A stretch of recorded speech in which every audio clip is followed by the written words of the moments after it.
Alors concernant Thomas d'Aquin, on rentre là aussi dans les mêmes perspectives et on y ajoute ce que le père Romanides reproche, c'est-à-dire un intellectualisme. C'est-à-dire que par rapport à cette rupture entre le cœur et le cerveau, entre deux systèmes nerveux finalement, on va en privilégier un et on va aboutir finalement à des discours sur Dieu. On va transformer la théologie en un discours sur Dieu, en une philosophie finalement, qui n'a plus rien à voir avec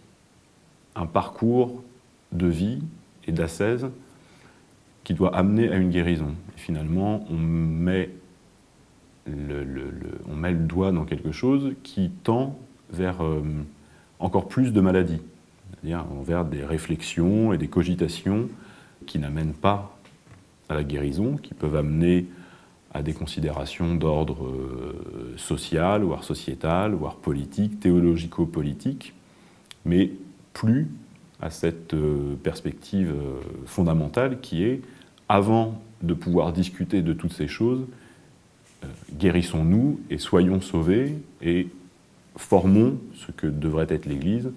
une communauté de personnes sauvées et qui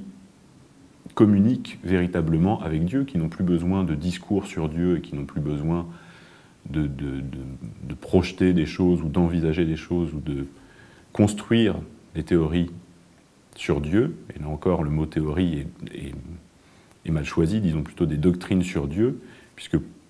pour la voie orthodoxe, la théoria est une des étapes sur la voie de la glorification, la théoria étant la vision de Dieu, c'est-à-dire la vision face à face, comme le dit saint Paul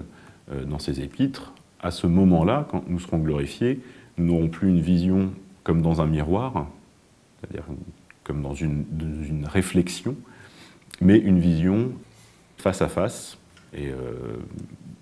personne à personne, pour reprendre les termes exacts dans le texte grec. Alors avec Thomas, effectivement, on commence par contre la dérive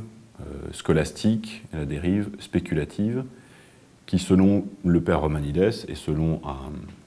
un certain nombre d'autres théologiens orthodoxes, n'a plus grand-chose à voir avec le cœur, là on peut le dire, du message christique.